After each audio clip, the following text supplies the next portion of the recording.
আমি 45টা ৰাস্তা পুনৰ নিৰ্মাণ কৰিম গোটেইখিনিয়ে লাইমেকুৰি এইটো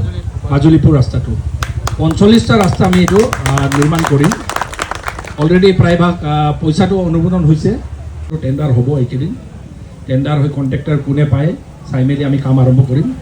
এনেকৈ বহুত ৰাস্তা 45টা ৰাস্তা ধৰা আছে তাৰ ওপৰঞ্চি আপোনালোকক মই জনাব পাই সুখী হৈছোঁ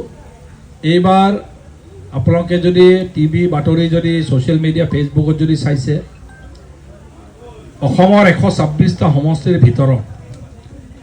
বানপানী গৰাখহনীয়া নিয়ন্ত্ৰণৰ কাৰণে আমাৰ জোনাই সমষ্টিত এই আমাৰ বেৰাচাপৰিৰ পৰা যোনটো মথাউৰি আহি গৈ আছে ৰামধনলৈকে আহি পাব এই ৰামধনলৈকে আহি পাবলগীয়া যোনটো মথাউৰি এই মথাউৰিৰ নামত এবাৰ অসমৰ 126টা সমষ্টিৰ ভিতৰতে হায়েষ্ট পইচা 41 কোটি টকা আমি ইয়াত পাইছোঁ তাৰ কাৰণে মই অসম চৰকাৰক ধন্যবাদ জ্ঞাপন কৰিছোঁ আপোনালোকে যে লক্ষ্য কৰি ইমান টকা কোনো পোৱা নাই আৰু মোৰো বিধায়ক 3বাৰ হ'লোঁ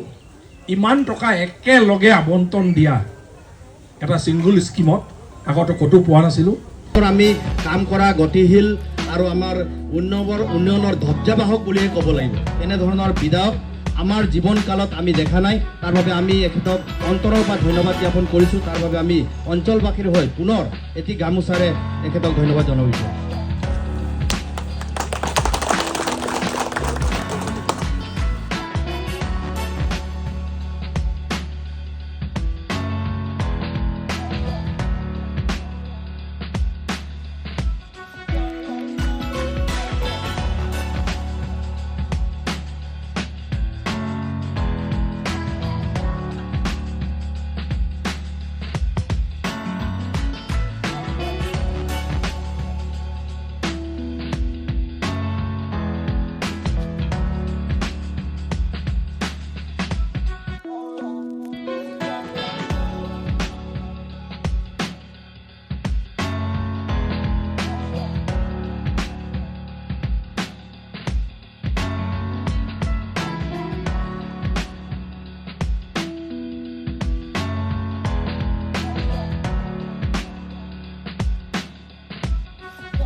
ৰামধনধিকাৰী ৰাইজক মই এটা বস্তু ক'ব বিচাৰিছোঁ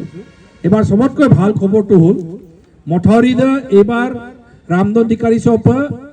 এটা পেবাদমাং এইবাৰ ৰামধনধিকাৰী তো পেয়ে বং তাৰমানে এটা বড় হদম কেবাদলা কৰ্ণপুৰ এদম কেবাদলা ওৰা পেয়ে বং